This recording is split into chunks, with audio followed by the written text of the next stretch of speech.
e torniamo a parlare di territorio. Per farlo ci siamo spostati da Rotella, siamo venuti a conoscere Poggio Canoso, grazie anche all'esperienza e alla cultura di Pompeo, che ci racconta un po' di che cosa si tratta.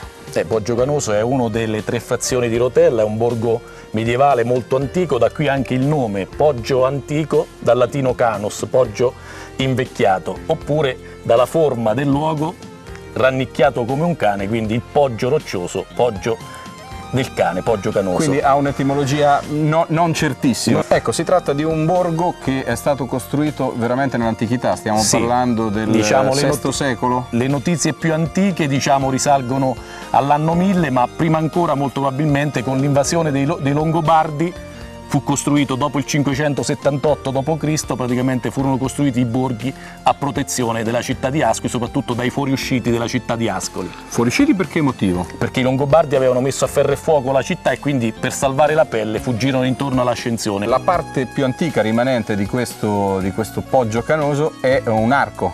La parte più antica è un arco che risale all'anno 1000, è l'arco interno, poi successivamente ne è stato costruito un altro che è di fine 1100, inizio 1200. È la porta dal lato nord, non troviamo più per restauri e trasformazioni, invece la porta sud. Poi c'è da dire che comunque tra le 2 porte c'era una sorta di corso, quello che noi oggi chiameremmo corso, in realtà si tratta di un vicolo come dimensioni. È una via, un vicolo molto strutturato da un punto di vista militare, che è via dei Soderini e che è praticamente una via autenticamente militare, autenticamente medievale. Si attraversava questa via e si raggiungevano le 2 entrate e chi entrava non riusciva a vedere cosa c'era oltre. Poggio Canoso, da un punto di vista interessante, ha la chiesa che è dedicata a Santa Lucia e dentro ci sono importanti opere d'arte, ci sono le 4 tavole con santi, Santa Lucia e altri santi, opera di Pietro Alemanno o di un anonimo crivellesco di fine 400. Gli originali oggi sono ad Ascoli, ma qui abbiamo le copie conformi alle originali.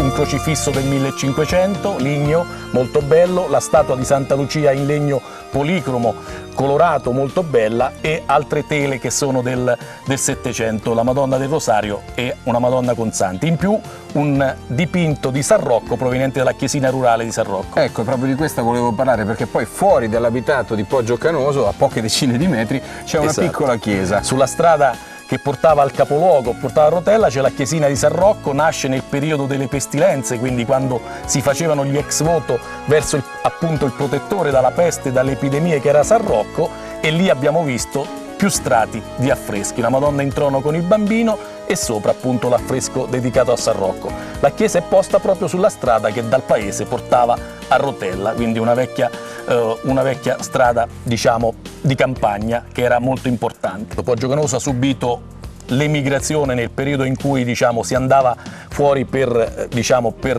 necessità di lavoro soprattutto, ma anche per il motivo che fu abbandonato perché ritenuto insicuro dagli abitanti. Quindi il borgo è andato in decadenza, le amministrazioni si sono adoperate, sono arrivati dei fondi europei, non è stato fatto l'opera di restauro completa, ma siamo a buon punto e qui vedete proprio i lavori che sono stati ultimati recentemente, quindi circa 10-15 anni di lavoro hanno recuperato gran parte del paese. C'è ancora molto da fare e soprattutto è uno stimolo ai privati a intervenire oppure a creare le soluzioni di vendita delle loro case perché vengano aggiustate.